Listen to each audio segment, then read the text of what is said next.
Good afternoon, everyone. Today I'm joined by Mariah Cyphers. Mariah? Thank you, Derran, for having me today, and Rick. First off, I just want to say I am a super fan of y'all's podcast, YouTube. It's super fun for me to get on LinkedIn and watch the videos.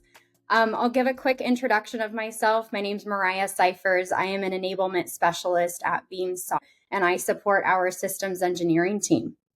She's the glue to make sure everything functions properly. So we appreciate all her efforts all the time. Thank you for joining us today. This is great. I thought this would be a really great conversation because I've seen a couple of the videos you've done online, and you had a couple key things in there that I thought would be, as I mentioned, great conversation piece. And one of them is you have a superpower. I didn't know you had a superpower. Can you explain your superpower? I do. My superpower could be seen as a double-edged sword. Some people could see it as positive or negative. I choose to see it as a positive. So that superpower is called anxiety. I've struggled with anxiety for many years. I think it comes from, one, potentially being an only child and leaning towards a perfectionistic mentality in my life. I really like to do the best that I can do. But through it, I have learned that with the superpower, that if I own it and call it out for what it is, that it actually helps propel me in my career and has given me great success and growth. So I could touch lots of on it, but I would say the first thing is I own it and I use it to my advantage.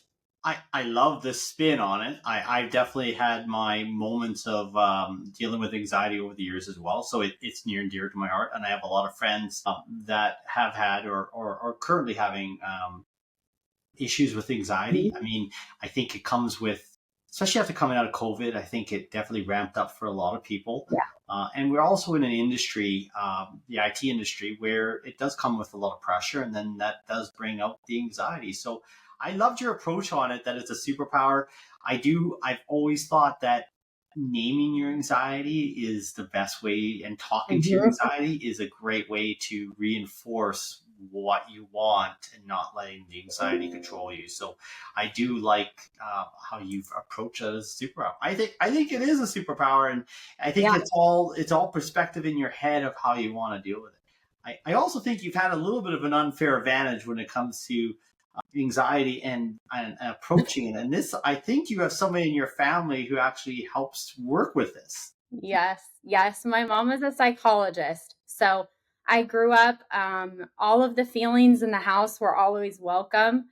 So I'm definitely one to call it out, knowing anxiety, that I struggled with it kind of from, I would probably say, like, teenage years is when I remember it.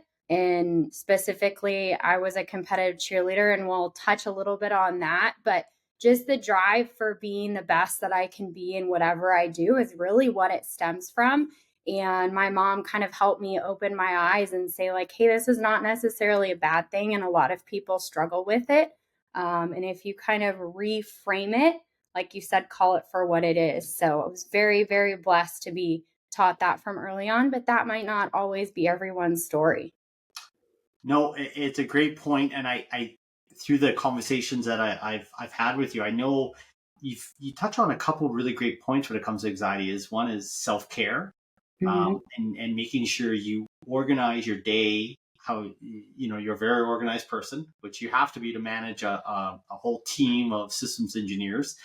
There's a self-care part that also leads into this, I call it the mythical work-life balance thing, which I think is we're trying to live up to some ideal that isn't accomplishable. But I also think that you want to go over how you manage your day to try to provide that self-care, because I think that's interesting. Yeah. I think, Derran, one thing for me is really important is my systems that I have set up for myself. Coming with systems is there is no guessing. I know what the expectations are of myself, and that's every morning can be a little different. I also allow myself flexibility, and there's seasons, right? The season of life that I'm in right now, personally and professionally, is going to be very different from the season I am 4 to 5 months from now.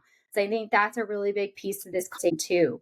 Yeah, structure is really what I need, but giving myself the grace if things have to move and be fluid. So it's kind of a dichotomy.